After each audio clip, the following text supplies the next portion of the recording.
செடியாய வல்வினைகள் தீர்க்கும் திருமாலே, நெடியானே வேங்கடவா நின்கொளின் வாசல், அடியாரும் வானவரும் அறம்பெயரும் கிடைந்தியங்கும் படியாய் கிடந்து உன் பால்வாய் காண்பேனே. உலகெங்கும் இருக்கின்ற சீனிவாசன் பஞ்சாங்கம் டிவி நேயர்களுக்கு என்னுடைய பணிவான வணக்கங்கள். இன்றைய பதிவில் குரு பெயர்ச்சி பலன்களை பற்றி பார்ப்போம். வருகின்ற சித்திரை மாதம் 18ஆம் தேதி மே 1/5/2024 புதன்கிழமை திருக்கணித பஞ்சாங்கப்படி 17:50 நாழிகைக்கு, அதாவது பகல் 1 மணிக்கு குரு பகவான் மேஷ ராசியிலிருந்து ரிஷப ராசிக்கு சஞ்சாரம் செய்ய இருக்கிறார். இந்த குரு பயிற்சி பலன்களை பற்றி பார்ப்போம். அதே தினமே வாக்கியப்படியும், பொதுவாக வாக்கியத்திற்கும் திருக்கணித்துக்கும் 3 மாதம் 6 மாதம் இடைவெளி வரும். ஆனால் இந்த முறை ஒரே நாளில் திருக்கணிதப்படியும் வாக்கியப்படியும் ஒரே நாளில் குரு பயிற்சி நடக்க இருக்கிறது.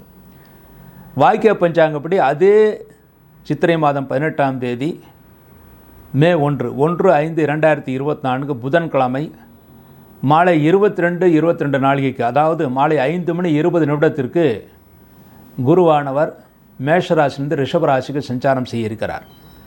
அதாவது திருக்கணிதப்படி பகல் 1 மணிக்கு, வாக்கியப்படி மாலை 5:20 குரு பேச்சு நடக்க இருக்கிறது. இந்த குரு பேச்சு மிக மிக அதிக முக்கியத்துவம் வாய்ந்தது. ஏன் குரு பேச்சுக்கு அவ்வளவு முக்கியத்துவம் தர வேண்டும் என்றால், பொதுவாக குரு பகவான் ஜீவகாரகன் என்று போற்றப்படுகிறார். இருக்கின்ற கிரகங்களிலேயே மிகப்பெரிய கிரகம் குரு கிரகம். குரு பார்க்க கோடி நன்மை என்று கூறுவார்கள். குரு என்றால் பொதுவாக தெய்வ பலத்தை குறிக்கிறது, குரு பலத்தை குறிக்கிறது, முன்னேற்றத்தை குறிக்கிறது, மங்களகரமான காரியங்களை குறிக்கிறது. ஆகவே குரு பெயர்ச்சி அவ்வளவு முக்கியத்துவம் வாய்ந்தது. ஏனென்றால் ஜீவகாரகன். நம்முடைய ஜீவன் சந்தோஷமாக இருப்பதற்கு குருவுடைய அருள் மிக மிக அவசியம். ஆகவே குரு பெயர்ச்சி அவ்வளவு முக்கியத்துவம் வாய்ந்ததாக கருதப்படுகிறது. இந்த குரு பெயர்ச்சி என்பது வருகின்ற மே மாதம் 1ஆம் தேதி அதே தினம் திருக்கணிதப்படியும் வாக்கியப்படியும் நடக்க இருக்கிறது. இந்த குரு பகவான் ஒரு வருடம் இந்த குரு பெயர்ச்சி நடக்கிறது. ஒரு வருடத்திற்கு அதே ராசியிலே குரு பகவான் இருக்கிறார். நடுவில் வக்கரமும் இருக்கிறது, அஸ்தமனமும் இருக்கிறது. வக்கரம் அடைந்தாலும் அந்த குரு பகவான் வேறு ராசிக்கு போவது கிடையாது. ஆகவே வருடம் முழுவதும் ஒரே பலன்தான் நடக்கும். வக்கரம் என்று வரும்போது சிறிது அதிகமான நற்பலன்களோ தீய பலன்களோ நடக்கிறதால் சிறிது அதிகமாக நடக்குமே தவிர குரு ராசி மாற்றம் என்பது கிடையாது. ஒரே ராசியில்தே வக்கரமடைந்து அதே ராசியிலே இருக்கிறார். ஆகவே வக்கரமடைந்தாலும் குரு பெயர்ச்சியில் பெரிய மாற்றம் இருக்கிறது. அந்த வக்கர நேரம் என்பது, குரு வக்கரம் என்பது அக்டோபர் 9ஆம் தேதி வக்கரமடைகிறார். அக்டோபர் 9ஆம் தேதி புதன்கிழமை அன்று வக்கரம் ஆரம்பித்து 4/2/2025, அதாவது அடுத்த பிப்ரவரி 4ஆம் தேதி வக்கர நிவர்த்தி அடைகிறார். ஆக இந்த வக்கரம், பொதுவாக வக்கரம் 5 மாத காலம் வக்கரமாக இருப்பார்.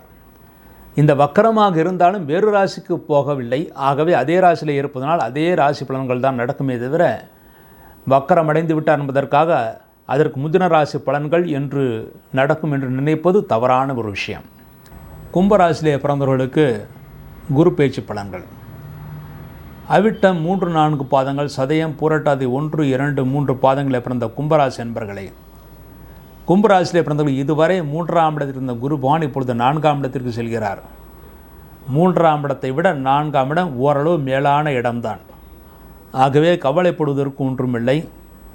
உங்கள் ராசியிலே சனி பகவான் ஆட்சி பலத்துடன் இருக்கிறார். ஆகவே பிடிவாதமாக காரியங்களை செய்து அதை சாதித்தும் கொள்வீர்கள்.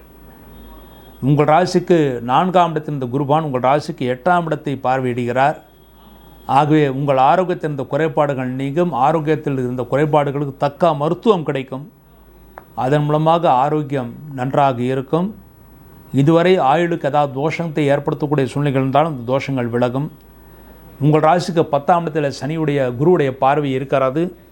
10ஆம் இடத்தில் சனி பார்வையும் இருக்கிறது, குருவுடைய பார்வையும் இருக்கிறது. ஆகவே தொழில்துறையில் திருஷ்டி மிக அதிகமாக இருக்கும். ஆனால் தெய்வ பலத்தினால் அந்த திருஷ்டியும் விலகக்கூடிய வாய்ப்புகள் இருக்கிறது. தொழில்துறையில் புதிய முயற்சிகளை செய்யும் போது அதை வெளியில் சொல்லாமல் அந்த முயற்சிகளை செய்வது நல்லது. அதன் மூலமாக திருஷ்டி குறைந்து நன்மைகளை ஏற்படுத்தி கொடுக்கும்.